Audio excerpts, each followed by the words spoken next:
Now, it looks like the austerity programs imposed across Europe have done little to stem the spread of poverty. That's forcing companies that have long been making a profit on the European market to drastically rethink their strategies to cater for people struggling to make ends meet. RT's Sasaran reports. With more than 80 million people in the EU at risk of poverty, including 20 million children, this has become an all too common sight in European cities as the debt crisis and its effects drag on, from Madrid to Athens and even Brussels. 23-year-old Laurent is one of many jobless and homeless Europeans. When he's not out looking for a job, he sits at this corner reading his favorite classics, hoping to receive enough money from passers-by to buy some food for himself and his dog. Before the crisis, I had an apartment. I worked as a group leader in youth camps. There hasn't been much of a difference for me since then, except the bread is more expensive. Everything is more expensive. If I meet someone who gives me an opportunity and tells me, okay, you can work next week, I'll say yes, okay. I'll try, and if it works, it works. If not, then never mind. But the numbers don't paint a nice picture for people like Laurent. Each year, poverty is increasing, and we see it on almost all indicators. The offer of the jobs in Brussels isn't increasing as fast as its population.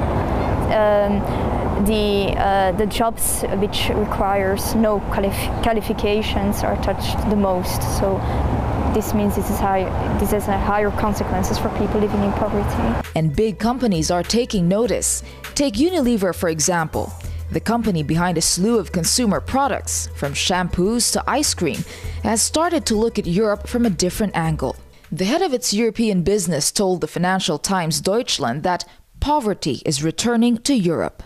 Multinationals in fast-moving consumer goods are seeing the state of poverty in Europe as more than just a passing trend. They're thinking of readjusting the strategies they use here and employing those that they use in developing countries such as Asia, where you find packaging like this one from this Asian store in what you call sachets, where each piece is much cheaper than bigger packaging and therefore easier on the pockets of consumers.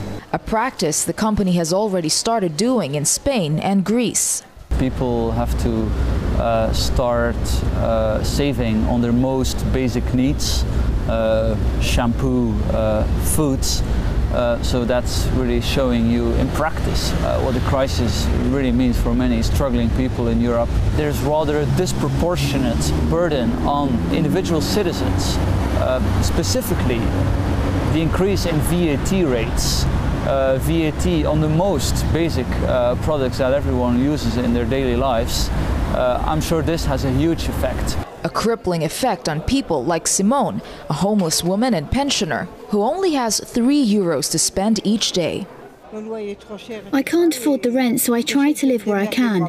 I don't eat much. I don't eat much at all. It's all because of the euro. Many people have problems because of the crisis. Problems that make the EU's target of reducing poverty and social exclusion by at least 20 million people over the next 8 years seem further out of reach.